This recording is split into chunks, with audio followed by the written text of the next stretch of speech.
Isto é um HD, ou Hard Disk, que em português significa disco rígido. Esta peça fica dentro do nosso gabinete. É dentro do HD que fica armazenado tudo o que gravamos ou instalamos em nosso computador. Todas as nossas músicas, fotos, vídeos, trabalhos de escola ou de faculdade ficam salvos dentro dessa peça em nosso computador.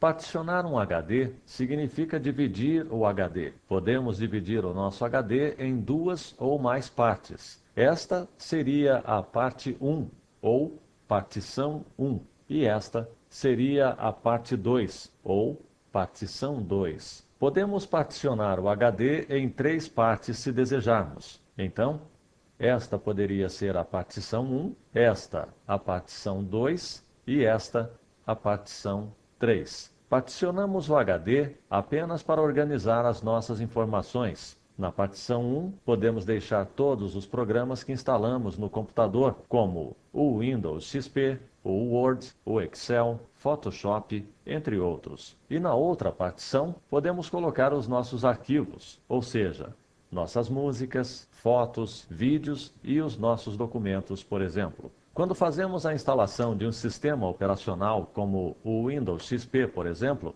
o programa de instalação atribui uma letra para cada partição que criamos. Geralmente, a primeira partição recebe a letra C, a outra partição automaticamente recebe a letra D. Se dividíssemos o HD em 3 partes, essa parte do HD poderia receber automaticamente a letra C, esta partição a letra D e esta a letra E. E assim sucessivamente. Um HD é como um balde. Em um balde pequeno podemos armazenar 1 litro, num balde médio 3 litros e num balde grande 10 litros. Quanto maior o tamanho do balde, maior sua capacidade de armazenar água. Com o HD é a mesma coisa. Ao invés de armazenar água, o HD armazena os nossos dados, como as nossas fotos, nossas músicas, vídeos, trabalhos de escola ou de faculdades, por exemplo. E ao invés de litros, a unidade de medida para um HD é byte, kilobyte, megabyte, gigabytes ou apenas giga. Existem HDs de vários tamanhos. Exemplo, 40 gigas, 80 gigas, 250 gigas. Se a capacidade de armazenar do seu HD é de 80 gigas, podemos dividi-lo, por exemplo, em 2 partes. A partição C poderia ter 40 gigas e a partição D o restante, ou seja, os outros 40 gigas. Agora que já possuímos estes conceitos, podemos formatar nosso computador e instalar o Windows XP. A primeira coisa a ser feita é preparar o computador para que possamos formatar e instalar o Windows XP. Ligue seu computador. Fique pressionando e soltando a tecla Delete do seu teclado até entrar na tela da BIOS do seu computador. Esta é a tela da BIOS. A BIOS é apenas um programa que serve para realizar algumas tarefas em nosso computador. Ela é o primeiro programa que é acionado quando o computador é ligado. Cada computador possui um tipo de BIOS diferente. Caso a tela da sua BIOS não seja igual a esta, não se preocupe. A única coisa que você deverá fazer, mesmo que sua BIOS não seja igual a esta, é procurar uma opção chamada First Boot Device, ou 1ST Boot Device. Geralmente, em todas as BIOS, existem dicas na própria tela para ensinar o básico de como manipulá-la. Nesta BIOS, basta pressionar as setas para cima e para baixo do teclado para mover entre as opções de menu disponíveis. Observe. Para entrar em uma opção do menu, basta pressionar a tecla Enter. Pressione a seta para baixo até encontrar a opção First Boot Device, que significa primeiro dispositivo de boot. Tecle Enter. Utilize as setas para cima e para baixo para selecionar a opção desejada. Selecione HLDT-ST GCE 8520 e tecle Enter. Aí está.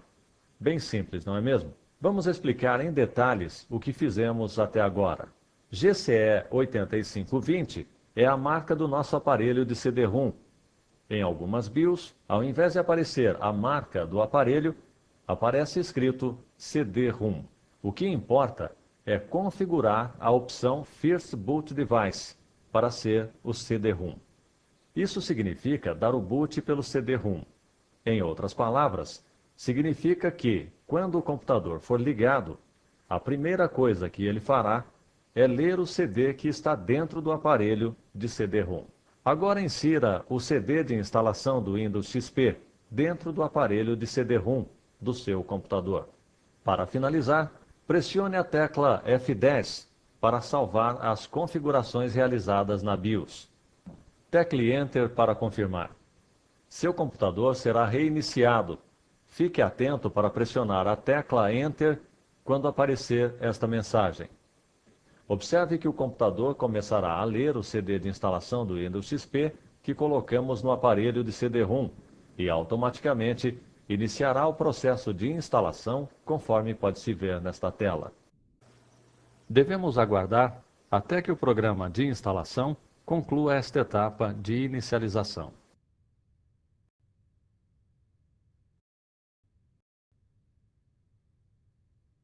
Esta é uma tela de boas-vindas do programa de instalação do Windows XP. Para instalar o Windows XP, pressione Enter. Para reparar uma instalação do Windows XP, pressione R. Para sair do programa de instalação sem instalar o Windows XP, basta pressionar F3 em seu teclado. Pressione Enter para iniciar o processo de instalação do Windows XP. Este é o contrato de licença do Windows XP. Leia o contrato, em seguida pressione F8 para concordar com o contrato. ESC, caso você não concorde com o contrato, e Page Down para ler o restante do contrato. Iremos pressionar F8 para concordar com os termos do contrato. Podemos tentar reparar o Windows pressionando R, ou não reparar pressionando ESC. Reparar significa que o programa de instalação vai tentar corrigir os erros que estão impedindo o seu Windows de funcionar corretamente. Optando por reparar, geralmente, nenhum arquivo do seu computador é apagado, ou seja, seus documentos, fotos e músicas provavelmente serão todos mantidos.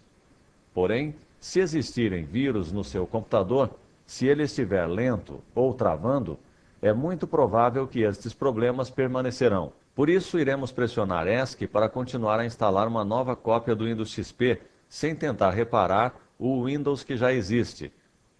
Com isso, faremos uma limpa no computador, deixando-o novinho novamente.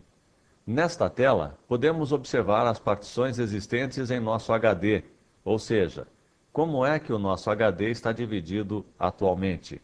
Observe que o nosso HD está dividido em duas partes, a partição C e a partição D. Iremos apagar as duas partições e iremos criá-las novamente em seguida. Ao apagar as partições, tudo que existe em nosso computador será perdido, ou seja, todos os seus documentos, fotos e músicas serão apagados, inclusive os vírus que possam existir no computador. Sempre apague as partições e as crie novamente, assim você garante que os vírus que possam existir no seu computador sejam apagados de uma vez por todas. Porém, não esqueça de salvar seus arquivos importantes em um CD ou pendrive, para evitar de perder tudo. Iremos apagar primeiramente a partição 1, que é a partição C. Para isso, iremos pressionar a tecla D, excluir partição. Nesta tela, o programa de instalação está nos alertando que na partição C, que estamos tentando apagar, existe um sistema operacional instalado, como o Windows XP, por exemplo. E se você apagar a partição que contém o sistema operacional, seu computador pode não iniciar novamente. Como dissemos, isso é apenas um alerta, e como iremos instalar novamente o sistema operacional Windows XP, então não há problema nenhum em apagar esta partição. Por isso, pressione Enter para continuar. Leia os dizeres desta tela. Ela é apenas mais um alerta para evitar que façamos algum erro, ou seja, apagar alguma partição indevida. Porém, como temos certeza de que desejamos apagar a partição C, iremos pressionar a tecla L para excluir a partição. Observe que retornamos à tela das partições, porém agora a partição C foi excluída. Veja que agora aparece em seu lugar os dizeres espaço não particionado.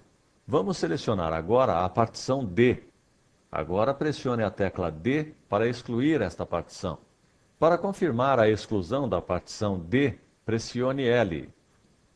Observe que mais uma vez retornamos à tela das partições, porém agora as partições C e D foram excluídas. Com isso, tudo que existia em nosso HD foi apagado, inclusive os vírus que poderiam existir.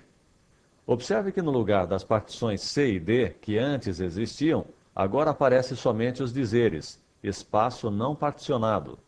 E o tamanho do HD agora aparece inteiro, ou seja, 78.160 megas, representando que não existe agora nenhuma partição. Vamos agora recriar as partições, ou seja, vamos dividir o nosso HD de acordo com o nosso desejo. Para isso, aperte a tecla C para criar uma partição. Agora devemos informar o tamanho que desejamos para a nossa primeira partição. Como o nosso HD é de 80 GB, iremos dividir a primeira partição com 30 GB e o restante, ou seja, os outros 50 GB, ficarão para a segunda partição. Observe. Agora basta pressionar a tecla Enter para que a primeira partição seja criada, com o tamanho de 30 GB que acabamos de informar. Pela penúltima vez, retornamos à tela de partições e agora nossa primeira partição foi criada. Perceba que automaticamente foi atribuída a letra C a esta primeira partição. A próxima provavelmente será a letra D e assim sucessivamente. Observe que o tamanho dela ficou com 29.996 megas, ou seja, 29 gigas, ao invés de 30 gigas que foi o que informamos. Não se preocupe com isso, pois o programa de instalação sempre rouba um pouquinho de espaço de armazenamento de nosso HD para suas próprias funções. Aperte a seta para baixo de seu teclado para selecionar o espaço não particionado que ainda resta. Como criamos uma partição de 30 GB e o nosso HD era de 80 GB, automaticamente restariam 50 GB no espaço não particionado. Porém, como dissemos, o programa de instalação sempre rouba um pouquinho de memória do HD para suas próprias funções. Agora pressione a letra C para criar uma nova partição nesse espaço de 50 GB que ainda nos resta. Como iremos dividir nosso HD em apenas duas partes, usaremos o espaço total restante para a nova partição.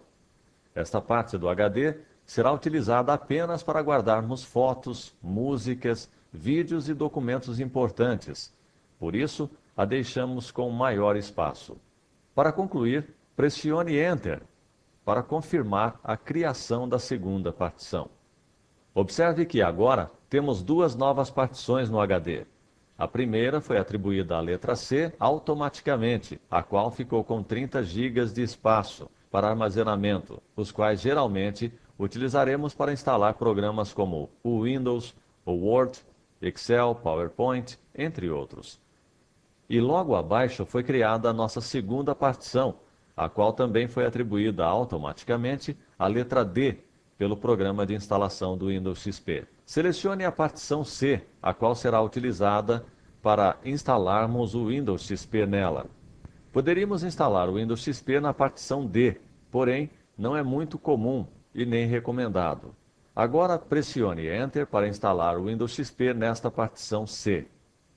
O programa de instalação do Windows irá agora formatar a nossa partição C, ou seja, ele irá prepará-la para instalar o Windows XP. Para isso, selecione a opção Formatar a partição utilizando sistemas de arquivos NTFS. Tecle Enter para continuar. Agora basta aguardar até que o processo de formatação seja concluído. Isto poderá levar alguns minutos até que tenhamos que realizar algo novamente.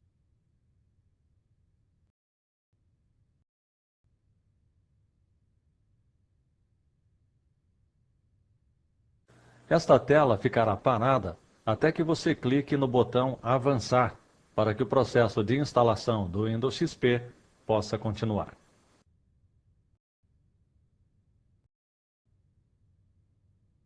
Digite aqui o seu nome. Pode ser apenas o primeiro nome, e o ideal é que não tenha espaço nem vírgula, nem acentos ou cedilha. Não é necessário preencher o campo Organização, que seria, no caso, o nome da empresa onde este Windows está sendo instalado. Após preencher o nome, e para que o processo de instalação do Windows XP possa continuar, clique no botão Avançar.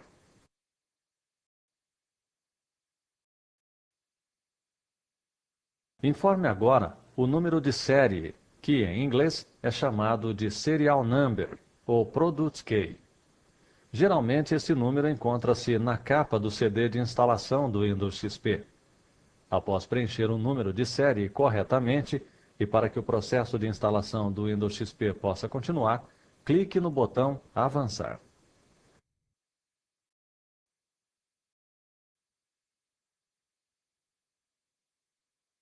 Digite aqui o nome que você deseja dar ao seu computador e, em seguida, digite uma senha e confirme. Para que o processo de instalação do Windows XP possa continuar, clique no botão Avançar.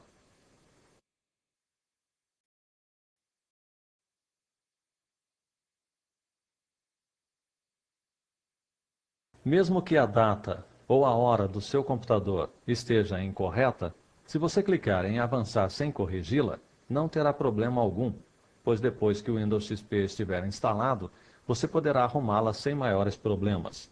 Por isso, para que o processo de instalação do Windows XP possa continuar, clique no botão Avançar.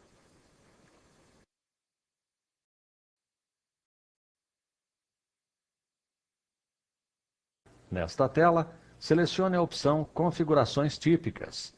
Para que o processo de instalação do Windows XP possa continuar, clique no botão Avançar.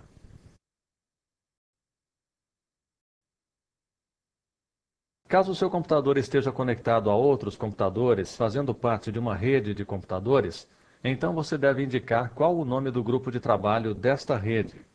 Se você não souber o que é uma rede, não se preocupe. Apenas preencha os dados exatamente como mostra nesta tela. Para que o processo de instalação do Windows XP possa continuar, clique no botão Avançar. O Windows XP está tentando configurar o seu monitor, ou seja, está tentando fazer com que as imagens apareçam bem nítidas na tela do seu computador. Para que o processo de instalação do Windows XP possa continuar, clique no botão OK. Estamos quase no final. Para que o processo de instalação do Windows XP possa continuar, clique no botão Avançar. Selecione a opção Não, deixar para depois, conforme mostra nesta tela. Para que o processo de instalação do Windows XP possa continuar, clique no botão Avançar. Informe o seu nome e coloque um pontinho no final. Exemplo, Patrícia. O fato de colocar um pontinho é apenas para diferenciar do nome que demos ao nosso computador no passo anterior desta instalação.